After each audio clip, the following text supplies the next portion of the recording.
Saudara Kapolri meminta ujian zigzag dan angka 8 dalam pembuatan SIM dievaluasi. Kapolri menilai para pengendara tidak dilatih agar menjadi pemain sirkus, tapi fokus pada kemampuan menghargai keselamatan berlalu lintas.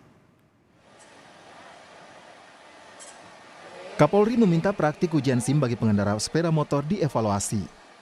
Hal ini menyusul setelah praktik ujian SIM zigzag dan jalur 8 yang selama ini telah digunakan menuai polemik.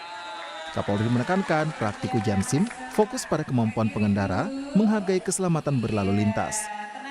Kapolri bahkan menyebut jika tidak semua anggota Polri juga bisa lolos jika ikut ujian SIM pengendara motor.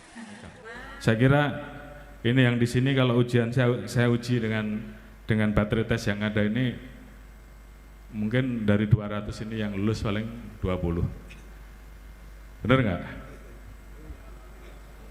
Nggak percaya? Atau hari ini langsung saya bawa ke Danu Mogot, kalian langsung saya uji. Ya, karena kalau yang lolos dari situ pasti nanti lulus bisa jadi pemain sirkus. Usai ada permintaan evaluasi dari Kapolri, Korps Lalu Lintas Polri atau Korlantas Polri pun menyebut akan segera mengevaluasi. Apalagi tuntutan terkait relevansi tes zigzag dan mengemudi di jalur 8 dinilai Korlantas memang menjadi polemik. Terlebih, Kapolri meminta evaluasi dilakukan dalam waktu 1 bulan.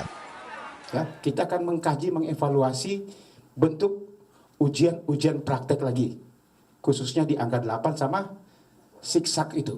Apakah masih relevan digunakan? Karena memang pada saat itu adalah sudah berdasarkan kajian, tapi kami akan mengkaji lagi dengan situasi sekarang ini untuk bagaimana, karena saya tahu beliau sampaikan adalah tujuannya untuk bagaimana memudahkan masyarakat, tetapi tidak lari daripada aspek keselamatan. Praktisi pakar keselamatan berkendara Sony Susmana menilai arahan Kapolri sudah tepat. Namun, hal teknis terkait ujian praktik perlu diperbaiki. Nah, pertanyaan berikutnya, ketika kakinya turun, dia lulus atau enggak? Menurut gue lulus. Kenapa kaki itu nggak boleh turun?